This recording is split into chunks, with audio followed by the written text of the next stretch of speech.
Bonsoir à tous et bienvenue sur Monaco Info. Je suis ravi de vous retrouver. Voici les titres qui seront développés dans cette édition. Nous parlerons tout d'abord du vaccin en principauté. C'est en cours pour le moment pour les plus de 75 ans. Ensuite, pour les plus de 65 ans et ainsi de suite. Vous découvrirez toutes les modalités concernant la vaccination. Avec nous, le conseiller technique au département des affaires sociales et de la santé, Christelle Malgherini. Nous écouterons le témoignage de nouveaux vaccinés et nous vous avons demandé à ce sujet si vous étiez prêts à franchir le pas. La réponse dans ce journal. Les fêtes de fin d'année ont été plutôt calmes finalement, puisque le réveillon s'est déroulé logiquement en petits groupes. En revanche, la police a été particulièrement sollicitée. C'est ce que nous verrons avec le directeur de la Sûreté publique. Richard Marangoni nous fera le bilan du réveillon. Nous vous proposerons une visite guidée d'un appartement témoin d'opération immobilière et domaniale à Picarrera, qui touche à sa fin. Et enfin, nous vous présenterons le film Bienvenue Monsieur Marshall, film espagnol qui sera projeté mardi prochain au Théâtre des Variétés dans le cadre de Tout l'art du cinéma. Pour débuter ce journal, nous sommes avec Madame Vaccin, j'ai envie de dire. Vous êtes plus précisément le conseiller technique au département des affaires sociales et de la santé. Christelle Malgherini, bonsoir. Bonsoir Fabien. Je viens de le dire dans les titres, nous sommes ensemble pour parler de la vaccination contre la Covid-19. Ça y est, on y est. Les premiers vaccins ont été délivrés. Il y a déjà eu quelques personnes vaccinées la semaine dernière et ça continue en ce moment même. Oui, tout à fait. L'objectif du gouvernement est de protéger la population. Et pour cela, nous souhaitons vacciner le plus largement possible et le plus vite possible. La vaccination des personnes âgées de 75 ans et plus a donc débuté dès le 31 décembre en Principauté de Monaco, en institution, puis au CHPG et depuis cet après-midi au Centre national de vaccination, spécifiquement créé à cet effet, à l'espace Léo Ferré à Fontvieille. Alors pour l'instant, là, ce sont les plus de 75 ans qui ont reçu un courrier. En ce qui concerne cette phase de vaccination, qui va en bénéficier ensuite ? Ensuite, nous souhaitons, dès le début de la semaine prochaine, vacciner les personnes de 65 à 74 ans et également les personnes présentant des risques. Ensuite, nous vaccinerons les professionnels de santé, puis les personnels de secours et de sécurité, pompiers, carabiniers, policiers. Et enfin, plus largement et progressivement, l'ensemble de la population. Vous avez un échéancier, une idée des dates un peu, quand est-ce que les personnes vont se faire vacciner, les plus de 75 en ce moment, après la semaine prochaine, vous l'avez dit, les plus de 65, et ensuite, à partir de quand tout le monde pourra être vacciné ? En fait, le calendrier est déterminé en fonction de la disponibilité des vaccins. Et les vaccins, pour l'instant, sont disponibles ou pas encore ? Alors, nous avons reçu une première livraison du premier vaccin autorisé, celui des laboratoires Pfizer et BioNTech. Nous poursuivons nos discussions parallèlement avec d'autres laboratoires et nous serons en mesure normalement de recevoir très rapidement de nouveaux vaccins, certainement ceux des laboratoires Moderna et AstraZeneca. D'un point de vue pratique, comment ça va se dérouler ? C'est sur rendez-vous ? C'est payant ? Expliquez-nous un petit peu tout ça. La vaccination doit être volontaire, elle est libre et elle sera gratuite. Au niveau du circuit, si la personne est en institution, la vaccination se fera sur place. Si la personne réside en principauté, elle recevra, quand ça sera son tour, elle recevra un courrier avec une notice d'information sur les vaccins disponibles. Il lui suffira alors d'appeler le centre d'appel Covid-19 et puis un rendez-vous lui sera proposé, soit pour se faire vacciner au centre de vaccination Léo Ferré, soit si elle éprouve des difficultés à se déplacer, par une équipe mobile à son domicile. Dans un second temps, la personne pourra se faire vacciner auprès de son médecin de ville ou auprès d'une pharmacie ou d'un infirmier sous prescription médicale. Des personnes ont été vaccinées ce mardi à l'espace Léo Ferré avant de poursuivre. Réaction, et on se retrouve après. How do you feel? Fine, absolutely. No different. Was it hard to do? No, it was very easy. Why did you decide to do that? Well, we'd like to travel a lot, and we're at an age where we're vulnerable, so we thought we'd protect ourselves. We want to try and get back to some normality, and therefore we have decided to take this vaccine. Dès que j'ai su que l'on vaccinait, j'ai pris la décision de venir parce que je pense que c'est une bonne chose. Ça permet de vivre peut-être beaucoup mieux. Nous sommes de retour avec vous, Christelle Malgherini. On parle du vaccin en lui-même. Vous l'avez dit, pour le moment, c'est le Pfizer BioNTech. Pourquoi celui-là? Parce que c'est celui qui était disponible actuellement? Tout à fait, c'est celui qui a reçu la première autorisation en Europe. Un mot peut-être sur la conservation, qui est, paraît-il, un complexe? Ah oui, un vrai challenge. En fait, ce vaccin doit être conservé à grand froid, entre moins 70 et moins 80 degrés. Donc, le gouvernement s'est doté de 2 frigos congélateurs et les a placés au comptoir pharmaceutique méditerranéen. Et donc, c'est notre lieu de stockage pour ces vaccins Pfizer. Puis ensuite, pour les autres vaccins également, le comptoir pharmaceutique sera notre lieu de stockage.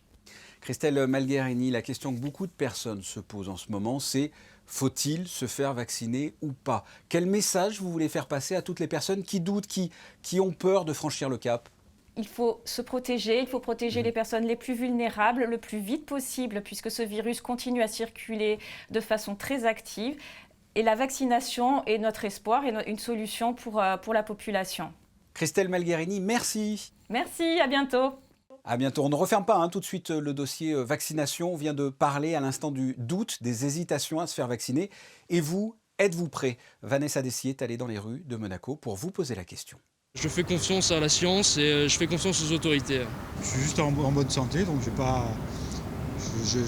besoin, je sens pas le besoin d'y aller, de faire vacciner. De toute façon, si ça peut être un moyen de protéger le reste des gens, ça reste la meilleure solution qu'on a pour le moment, donc voilà, je le ferai. Je suis prêt à me faire vacciner si on a des résultats positifs, c'est-à-dire qu'on a des bons retours. Moi, je considère que les patients actuellement qui se font tester, c'est un peu des cobayes en fait. Je suis mitigée.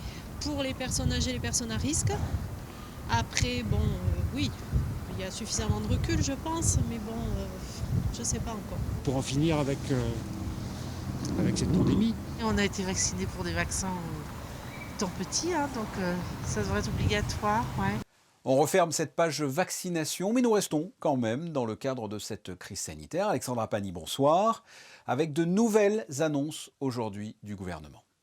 Bonsoir Fabien, effectivement, à l'occasion de la conférence de presse sur la vaccination en principauté, le ministre d'État a souhaité apporter quelques précisions concernant des nouvelles mesures qui seront appliquées dès ce soir. Et en premier lieu, la suspension pour 3 semaines des activités sportives en intérieur et scolaires. Seule exception, le sport professionnel. On écoute le ministre d'État sur ce changement de décision alors que les salles de sport venaient d'être autorisées à rouvrir leurs portes il y a une quinzaine de jours. Nous sommes dans une situation qui nécessite parfois de faire des marches en avant et d'autres fois des marches en arrière. Il faut s'adapter à la situation et aucune situation n'est figée. Et si nous avons décidé de fermer, ce n'est pas de gaieté de cœur, c'est parce que nous pensons qu'il y a des risques compte tenu du phénomène de recrudescence de l'épidémie. Quand nous avons décidé de rouvrir les salles, nous étions vers le 15-20 décembre, où la situation s'était considérablement améliorée depuis le début du mois de novembre. La suspension donc des activités sportives en intérieur pour une durée de 3 semaines minimum. Le ministre d'État a également recommandé le télétravail pour toutes les entreprises et services qui peuvent le mettre en place pour réduire bien entendu les déplacements au sein de la principauté. Et Alexandra, on en profite pour rappeler les mesures qui ont été prises le 2 janvier concernant les restaurants de la principauté. Tout à fait Fabien, depuis début janvier, de nouvelles mesures sont appliquées au sein des restaurants. L'accès est strictement limité aux personnes justifiant d'une résidence ou d'un travail à Monaco. Aussi bien pour le déjeuner que pour le dîner, il ne sera donc plus possible de vous rendre dans un restaurant monégasque si vous ne pouvez pas fournir une pièce d'identité monégasque, une carte de séjour ou un permis de travail et carte d'étudiant. En ce qui concerne le service à table, rien n'a changé. Les plages horaires restent de 11h à 15h et de 19h à 21h30.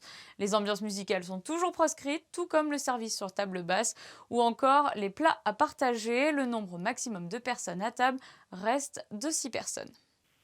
Merci Alexandra. Vous parliez à l'instant des restrictions dues à la crise sanitaire. Nous sommes justement avec le directeur de la Sûreté publique, Richard Marangoni. Bonsoir. Bonsoir Fabien.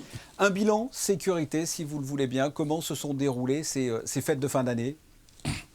Eh bien écoutez, nous avons vécu une année exceptionnelle, une année difficile, éprouvante.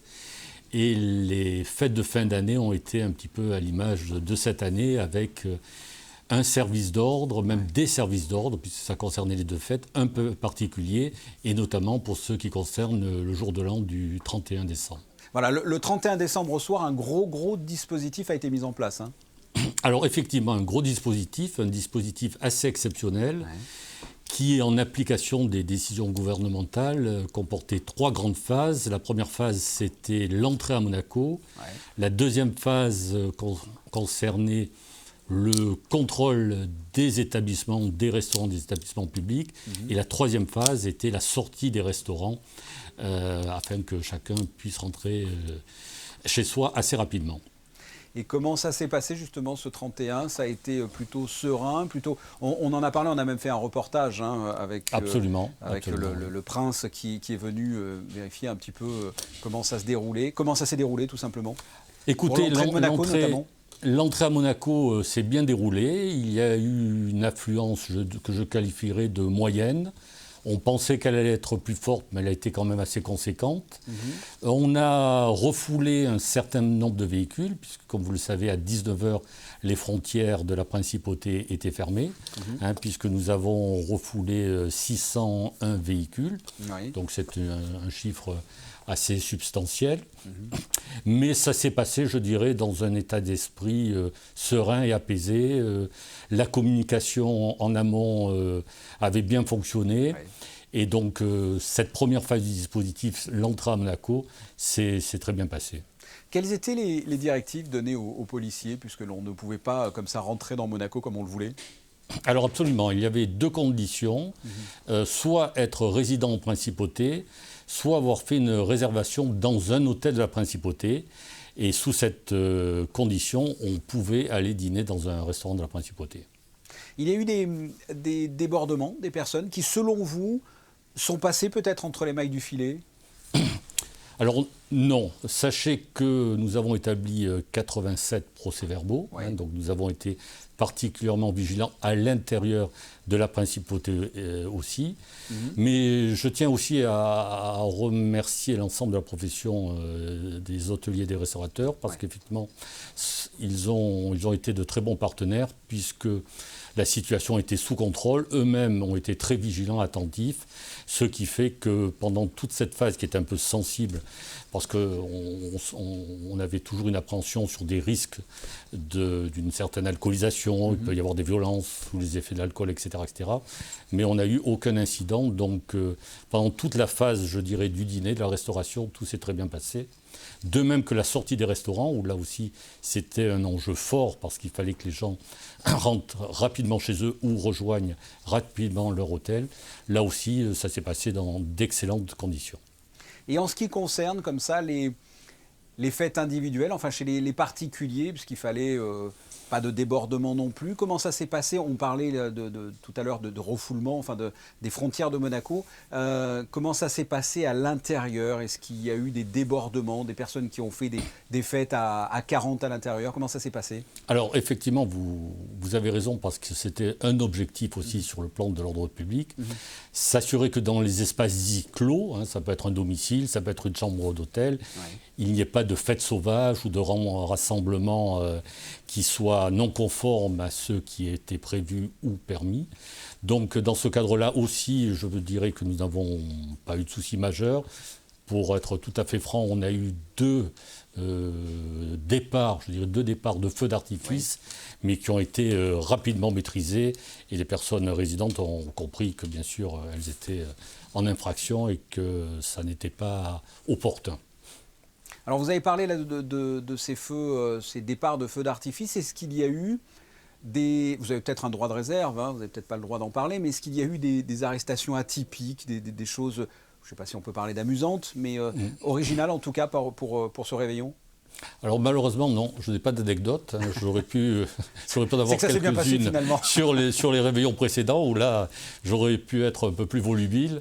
Mais là, ce n'est pas que je veux cacher quoi que ce soit, mais c'est qu'effectivement il n'y a rien eu, puisque sortie des restaurants à 22h30, à 23h, nous étions de toute manière déjà sous couvre-feu, donc tout le monde était rentré chez soi, donc la ville était particulièrement calme, et à ce niveau-là, donc on a eu, hormis ce que je vous évoquais précédemment, aucune intervention à faire, donc malheureusement je n'ai pas d'anecdote un peu croustillante. Voilà, mais ce qui est positif, c'est de voir que la population comme ça est plutôt sérieuse ici en Principauté.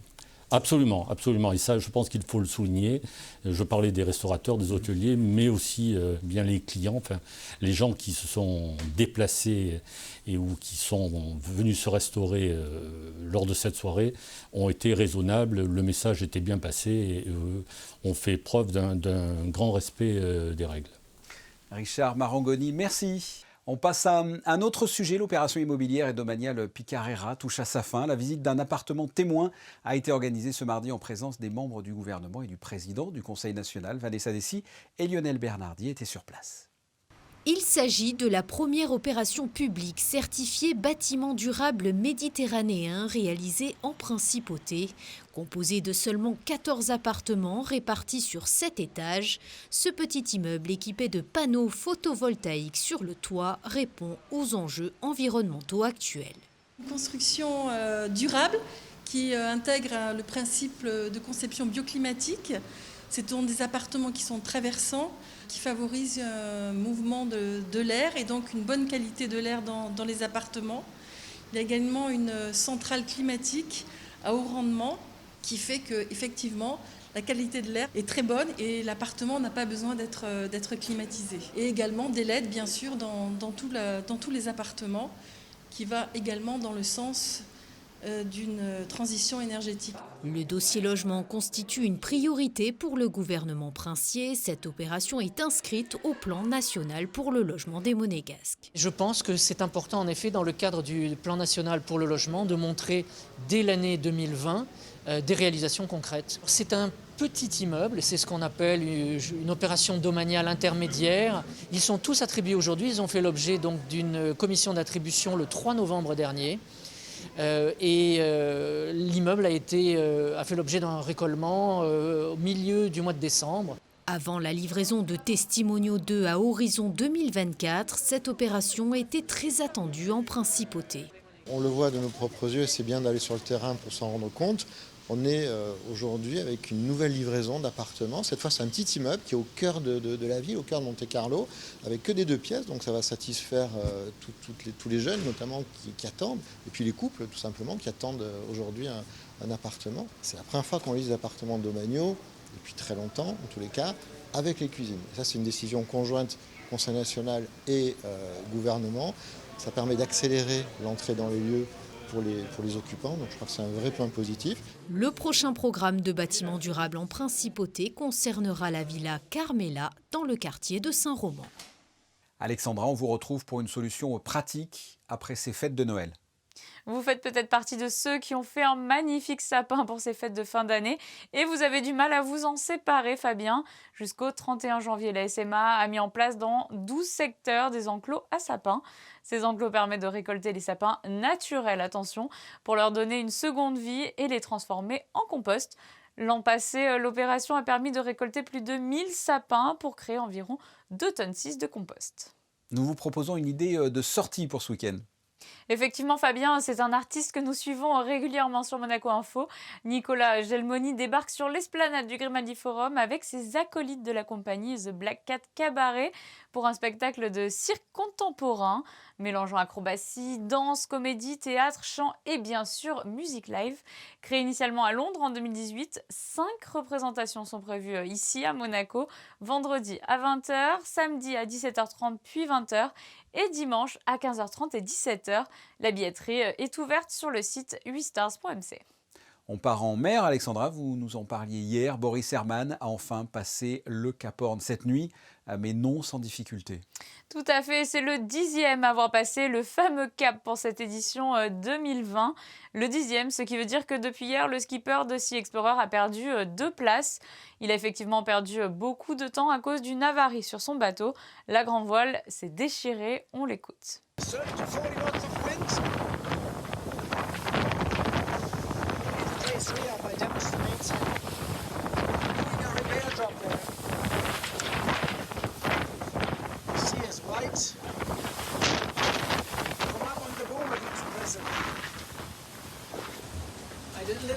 to go away from the continental shelf to avoid having breaking waves. And then I jibe back soon in half an hour. And I, damn it, can't put my mainsail. I damaged it in a jibe when I took a reef. Reef 3, the battens got under the shrouds and started flapping and so. Another slap in my face a bit, but it puts up my my fighting spirit. I will never give up. I lose mine, so it hurts. Cette avarie est un coup dur au moral et au physique pour Boris Herman, mais vous l'avez entendu, pas de quoi arrêter de se battre. Le Cap Horn est un secteur de navigation très exigeant, souvent redouté par les marins. C'est la 5e fois que Boris Herman le franchit. Il va désormais débuter sa remontée de l'Atlantique en direction des Sables d'Olonne, où il a pris le départ le 8 novembre dernier. On quitte le Cap Horn pour aller en Espagne, ou plutôt pour parler d'un film espagnol projeté dans le cadre des Mardis du cinéma. Comme d'habitude, on se retrouve avec le directeur de l'Institut audiovisuel pour en parler. Vincent Vatrican, bonsoir. Bonsoir Fabien. Le 12 janvier, qu'est-ce que l'on fait? On s'habille en andalou, on prend des castagnettes, on va au théâtre des variétés, c'est ça? On peut faire ça, et puis on découvrira... C'est un stéréotype un peu.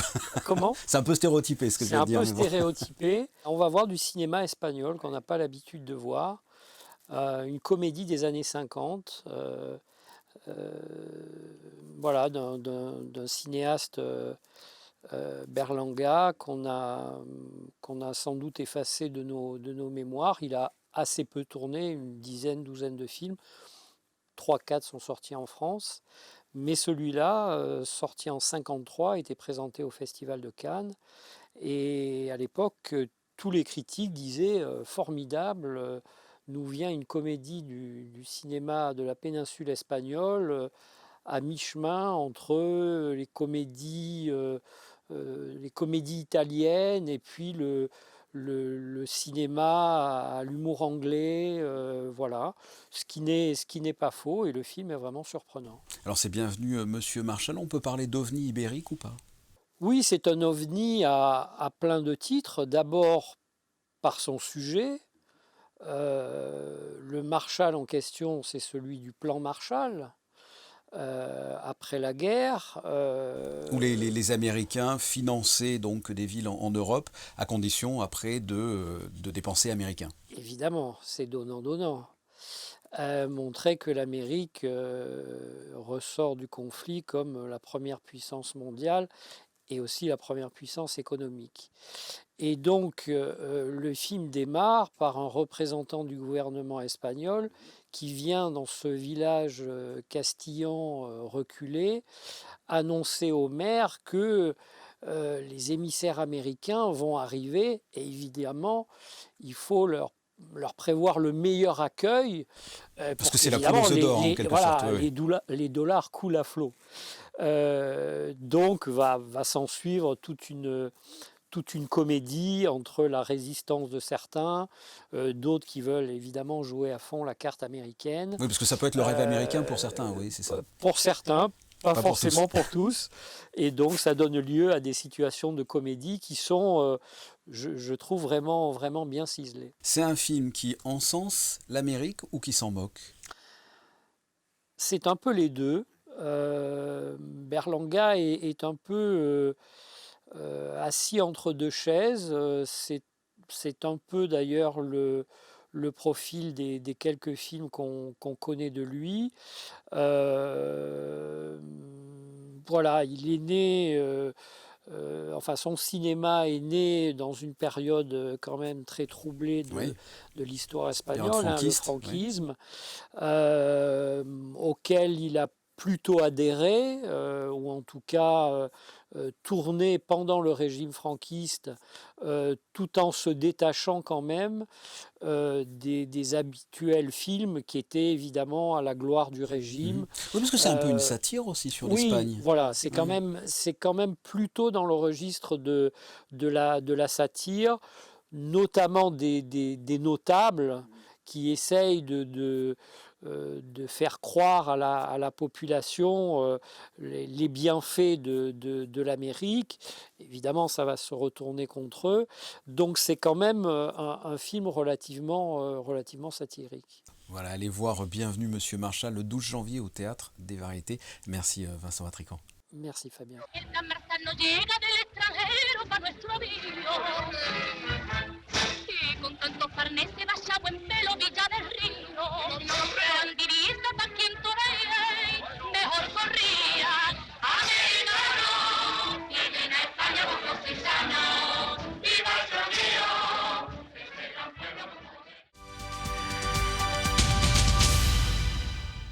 Voilà, bienvenue Monsieur Marchal à découvrir mardi prochain, 19h au Théâtre des Variétés. Alexandra, on vous retrouve une dernière fois aujourd'hui pour un point météo. La journée sera largement ensoleillée, Fabien, un retour du soleil provisoire, mais un temps sec qui devrait perdurer. Les températures seront fraîches, avec 2 degrés d'annoncés pour la matinée et 7 degrés au plus chaud de la journée. Et nous célébrerons en ce 6 janvier l'épiphanie, Fabien. L'épiphanie, eh bien ce sont justement les photos du jour, des galettes des rois tout simplement sublimées par Michael Elési. Nous serons d'ailleurs demain avec l'abbé Venard pour parler de l'épiphanie et de ses origines. On se retrouve donc demain, même heure. Portez-vous bien, à très bientôt. Au revoir.